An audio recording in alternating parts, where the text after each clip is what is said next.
Olá pessoal, meu nome é André Tavares e eu estou convidando a todos vocês a participar do curso Uma História do Povo Judeu, uma leitura compreensiva, uma narrativa compreensiva da história do povo judeu, a partir da leitura da obra do Abba Eban, a História do Povo de Israel.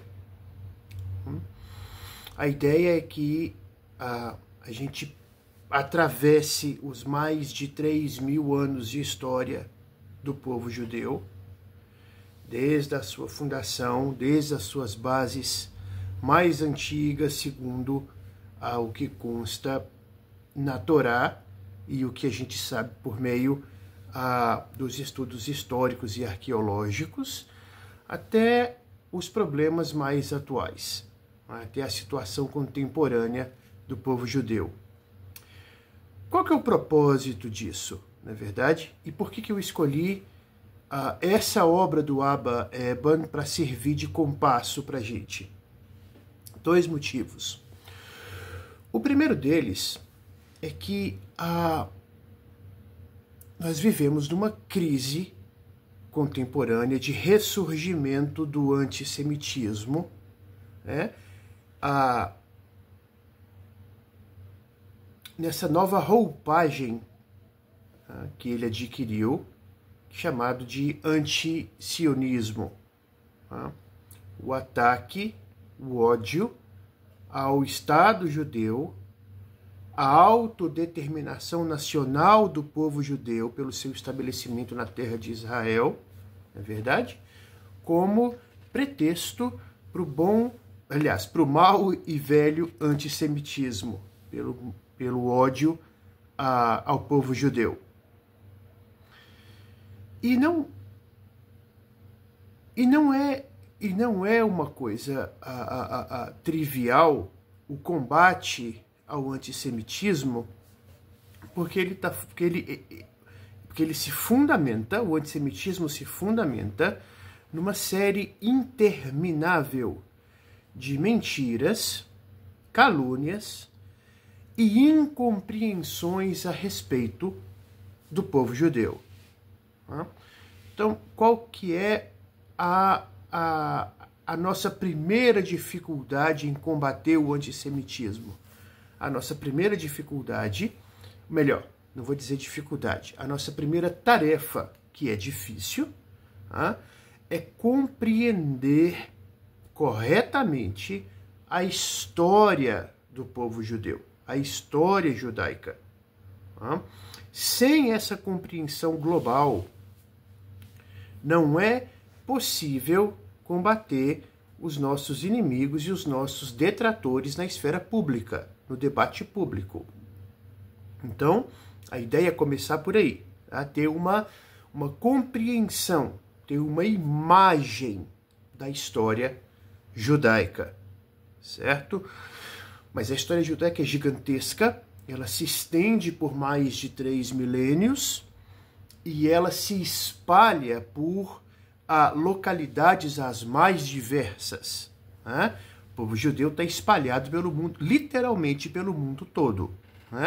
Da Nova Zelândia à Sibéria, do Japão à costa leste dos Estados Unidos ao Alasca.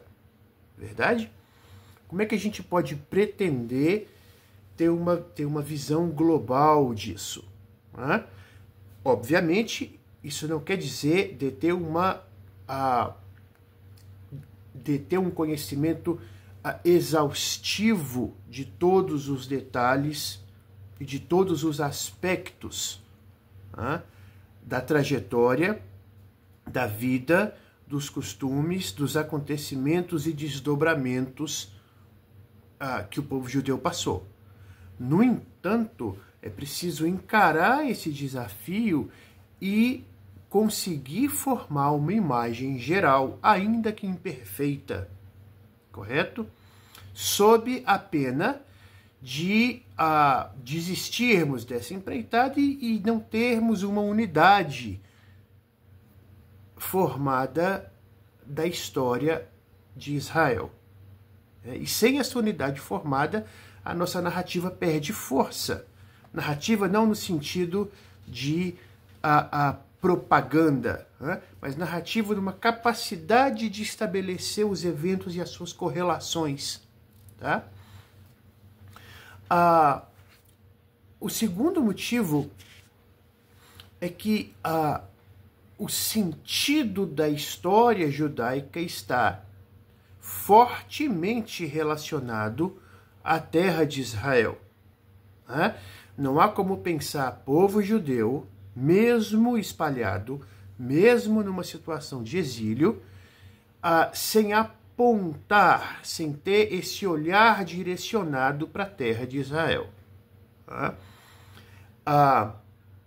Na verdade, isso que a gente chama de história judaica, ou isso que a gente chama de sentido da história judaica, está amparada num tripé, né? Que é Torá, povo de Israel, povo judeu, e a terra de Israel. Correto? Se a gente perde a dimensão, e aí eu vou chamar de zionista, a gente perde um dos elementos centrais que sustentam o sentido da história, da trajetória do povo judeu. Por isso que nós elegemos o Abba Eban, e essa obra especificamente, para nos direcionar, para nos guiar nesse curso. Por quê? Porque o Eban encarou, né, a gente vai ver por quê, o desafio de escrever uma história que pretende ir de uma ponta a outra do povo judeu, tá? Até a formação do Estado de Israel, e chega um pouco, o livro é de 74, então, né, logo depois da guerra do Yom Kippur, ele pretende dar essa em inglês disse bird's eye, né? Essa visão de pássaro, essa visão geral. E segundo, ele pretende fazer isso a partir dos acontecimentos, a partir do que ele chama desse fato básico. Ele diz, esse fato básico da vida judaica moderna, que é o estabelecimento, o reestabelecimento do Estado de Israel. Né? Não dá para fugir disso. E não dá para repensar a história judaica a partir disso que ele chama de fato básico. Correto? É preciso fazer essa revisão da história, essa compreensão global da história judaica, mas fazê-la a partir dessa perspectiva privilegiada, ou dessa perspectiva que se impõe a partir do momento em que o povo judeu se reestabelece na terra de Israel. Bom? E por que o Abba Eban e não outro autor? Para isso a gente precisa falar um pouquinho sobre o nosso autor, sobre o nosso autor privilegiado aqui. Tá? O Abba Eban nasceu em 1915, fevereiro de 1915, se eu não estiver enganado, na cidade do Cabo, na África do Sul. Os pais dele eram judeus de origem lituana, Litvak. Né? É curioso porque o judaísmo Litvak ele deu origem a muita gente importante, né? Saiu muita gente grande, para não falar do Gaon de Vilna, para não falar de Levinas, para não falar de Salanter, para não falar, enfim, quando a gente fala de judaísmo litvak, a gente está falando de um celeiro, assim, de um lugar que saiu muita gente grande. Né? Então, os pais dele tinham essa origem, né, lituana, e foram para a África do Sul. Ele nasce lá em 1915, mas ele perde o pai muito cedo. Tá? O pai dele chamava, acho que, Abraham. Agora não sei, mas eu acho que é Abraham. E o pai morre antes dele completar, antes do Abba Eban, que não era Abba ainda, tá? Era Aubrey Salomon Meir. Aubrey Salomon Meir Eban, tá? Antes dele completar um ano, ele perde o pai. E... enfim, acontece uma série de coisas. Ele vai receber educação na casa dos avós. E lá ele é iniciado pelo avô ao hebraico, é iniciado na literatura rabínica, ele é iniciado em Torá, literatura bíblica e assim por diante. Tá? Ele passa uma parte da vida, depois ele vai para Belfast. E eventualmente, finalmente, ele vai cursar línguas clássicas no Queen's College, em Cambridge, tá? Pessoal, a gente não tem muita ideia da grandeza do ambiente intelectual de Cambridge no início do século XX, tá? Mas era um negócio, sim, muito impressionante, tá? A gente está falando de um lugar que reunia as maiores mentes do mundo, quem sabe rivalizando com quem sabe Heidelberg na Alemanha, Viena na Áustria, Paris, nessa altura já não sei. Não, Paris sim, com certeza, né? Claro, a Sorbonne, por que não? Né? E ele vai estudar línguas clássicas, línguas orientais, tá? E ele vai, e o Eban, o jovem Eban, vai conseguir um feito muito curioso, muito incomum. Eu não sei se foi a primeira vez que aconteceu no Queen's College, mas ele conseguiu a formação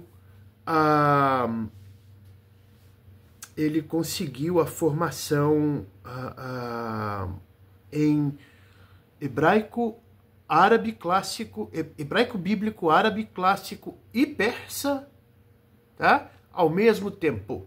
Eles chamavam isso no Queen's College de Triple First, tá? Conseguir as 3 formações de uma só vez. Ele fez, tá? E além de hebraico, árabe e grego, hebraico, árabe e persa, ele também sabia grego clássico, grego ático, grego clássico, né? Provavelmente sabia koiné e tudo mais. Ele tinha proficiência em umas 10 línguas.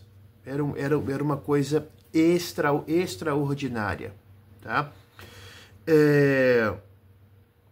Aos 23 anos, eu acho, 24, 23 anos, 22, por aí, enfim, em 38 mais ou menos ali, pouco antes da guerra, ele consegue uma posição de professor muito cedo, né? Ele era uma pessoa com capacidades extraordinárias, como a gente já pôde perceber, e vai dar aula, e explode a guerra em 39. E ele já tinha uma atuação na universidade, numa organização de juventude zionista, era editor de um jornal da juventude zionista que ele coordenava, chamava o jovem The Young Zionist, uma coisa assim. E a mãe dele, que eu esqueci o nome agora, se não me engano, ela era secretária do Chaim Weizmann, tá? Que era presidente da organização zionista naquele momento, estava em Londres.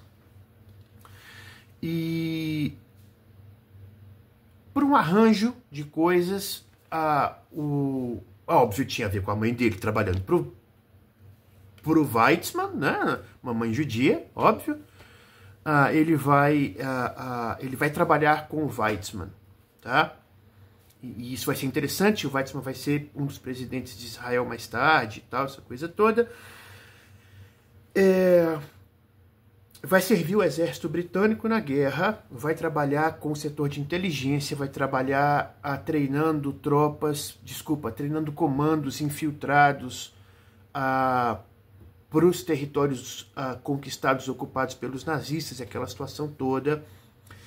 E mais tarde vai servir como agente de inteligência e de ligação com o Yishuv. Tá? Para quem não sabe, Yishuv é o nome designado nesse momento para os judeus, para a comunidade judaica assentada na então Palestina, na terra de Israel, tá? Durante o mandato britânico, aquela coisa toda. Porque, não sei se todo mundo sabe, mas os então eram assim designados, né? Os judeus palestinenses, né? Tiveram um papel preponderante, muito importante, junto ao exército britânico durante a Segunda Guerra. Não vem ao caso agora, mas ele ajudou nisso, né? Quando a guerra termina, né, uma das coisas que o Eban vai fazer é ajudar na formação, em Jerusalém, na formação de um centro de estudos árabes do gabinete do Ministério do Exterior britânico, tá?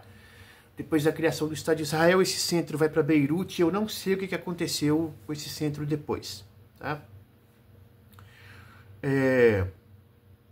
Por que isso é importante? Para ficar claro, o nível de conhecimento do mundo árabe, da literatura árabe, da língua árabe que o Eban tinha, tá? Isso é muito importante. Depois disso, começa toda aquela situação para declaração, para votação da partilha da Palestina, né, o fim do mandato britânico, a criação do Estado, né, a proposta da criação de 2 estados na ONU em 47 e a criação efetivamente do Estado, a criação do Estado de Israel em 1948, tá? O que acontece? O jovem Eban, com 30 e poucos anos, vai ser apontado como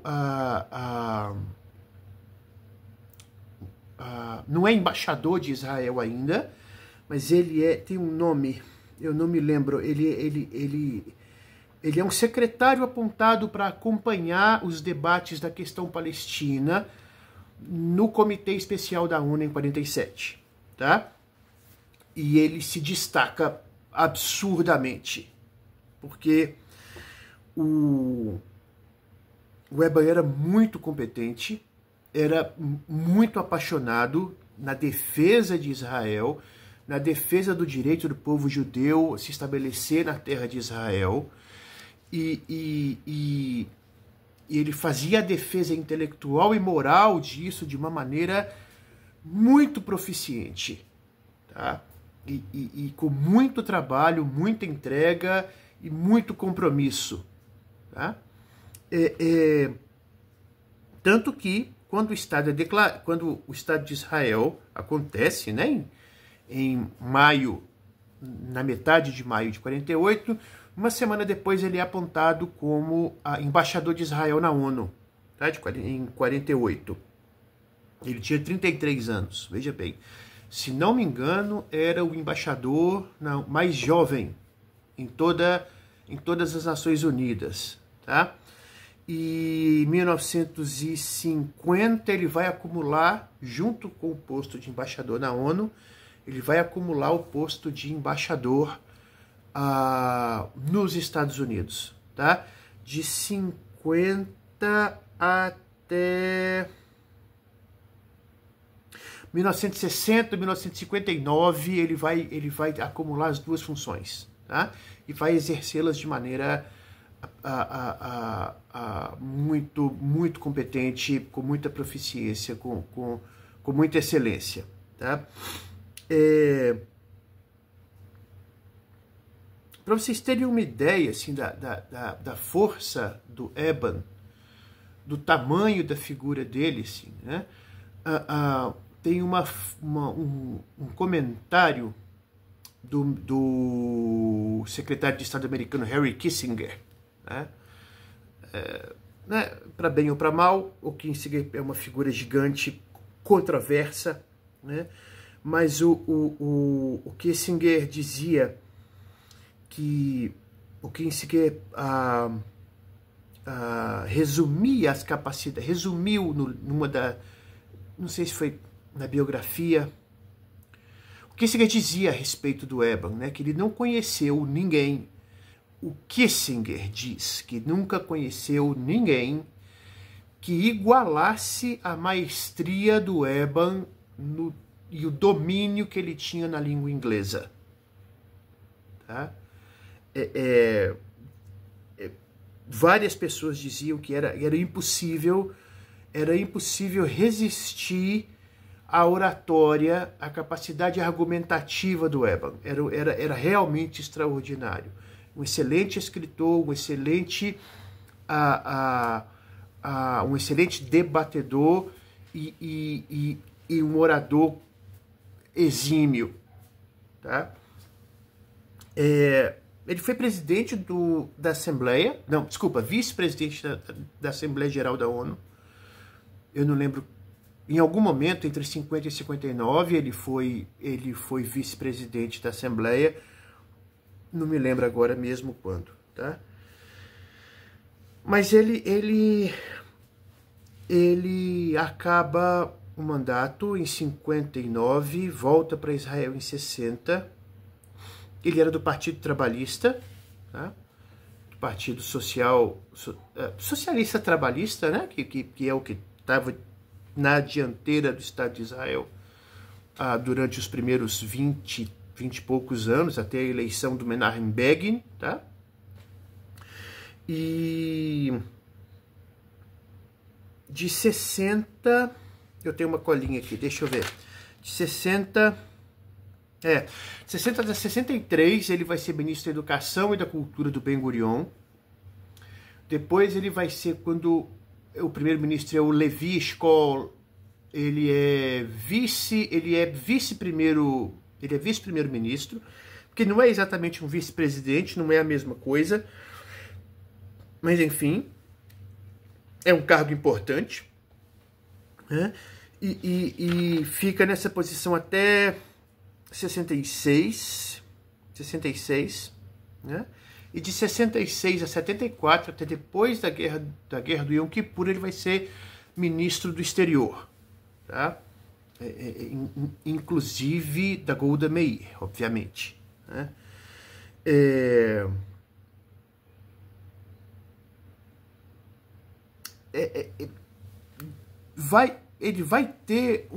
Ele tem uma importância, um papel preponderante nas negociações, tanto na ONU quanto com o governo dos Estados Unidos. Isso é inconteste, né? Mas vai ser sempre alguém ainda com uma capacidade de olhar e entender o mundo árabe como poucos têm, como poucos tiveram. Tá? E vai ser sempre partidário das negociações e de encontrar uma fórmula de paz com o mundo árabe. Tá? O Eban tinha a seguinte perspectiva. Ele falava, olha, do território total destinado ao Estado judeu, que deveria ser a Transjordânia, né? 70% foi entregue para fundar o reino hashemita da Jordânia. O que sobrou, que deveria ser um Estado judeu, foi dividido ao meio para fundar um Estado palestino, um Estado árabe e um Estado judeu. Então, mais de 80% do território original foi tirado dos judeus, que estava prometido, foi tirado. E mesmo assim os árabes não conseguiram se estabelecer e produzir um contexto de paz. Então não somos só nós judeus que somos prejudicados com essa situação, os árabes são prejudicados com essa situação, e se eles mudarem de postura, todos vão poder colher os frutos dessa dádiva de um Estado, né, ou de 2 estados, e assim por diante. Né?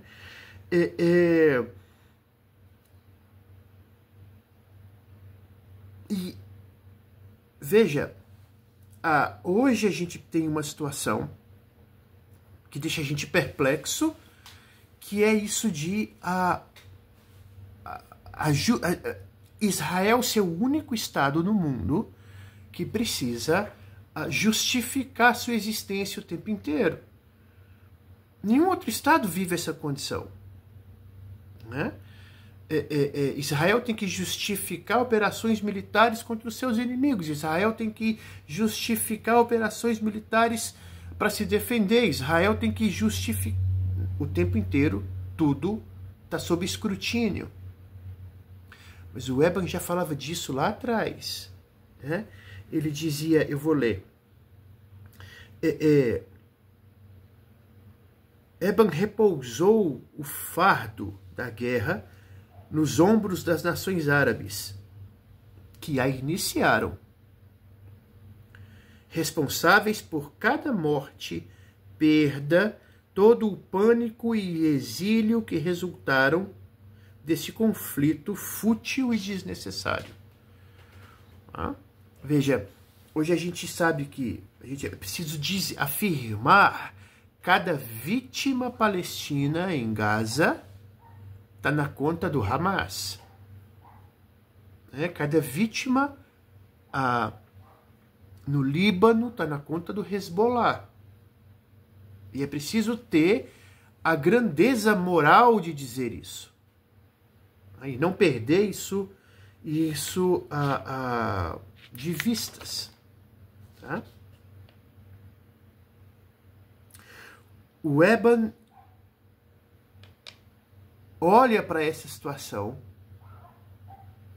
e diz o seguinte: é preciso explicar, pessoal, o povo judeu a um mundo ao mesmo tempo perplexo e às vezes incompreensivo.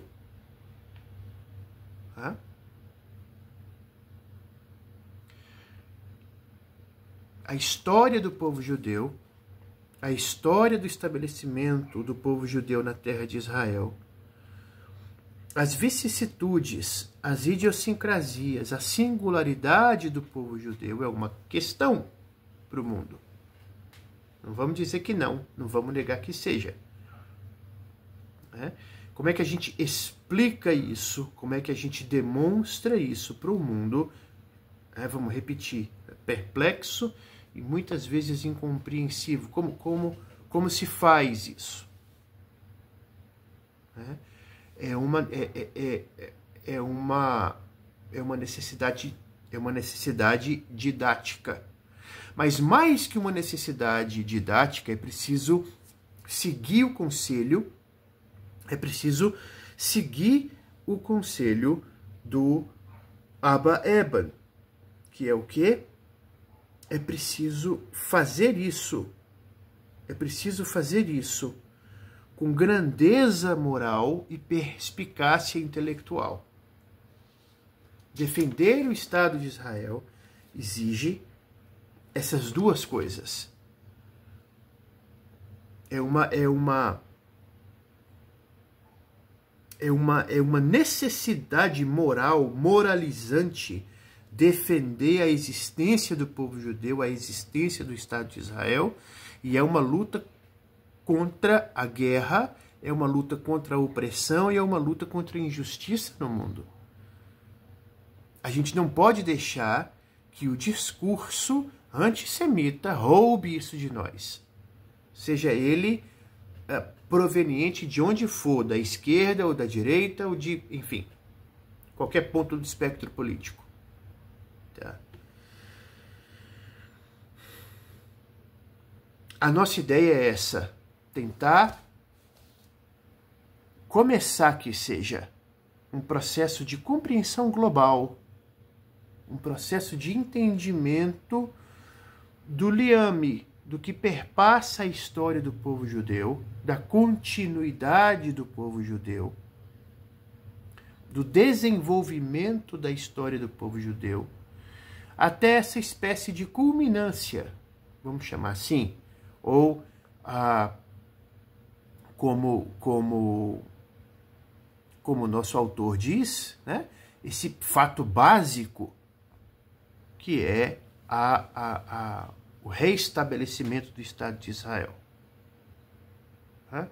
É essa a nossa tarefa nesse curso. Nós vamos ter 10 encontros, tá?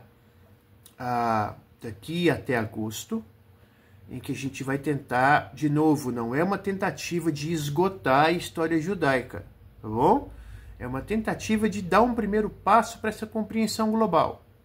Então são 10 encontros e é importante, a gente vai usar o livro do Eban como plataforma, bom? Eu vou usar outros recursos, obviamente, mas a nossa base é essa. Por quê? Porque o Eban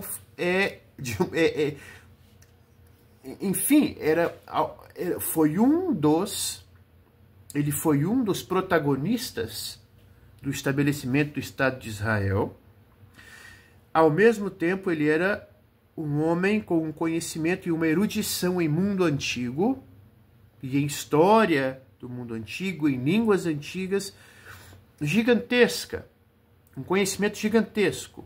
Então, ali, nas 500 e poucas páginas de a história do povo de Israel, a gente tem um bom resumo, a gente tem um bom lugar de onde partir, tá bom? Eu convido vocês a participar, o curso é online, é gratuito. Para você se inscrever, basta participar do nosso grupo no WhatsApp, onde os links são postados, basta clicar no link abaixo para fazer parte. E eu espero vocês, espero que seja proveitoso.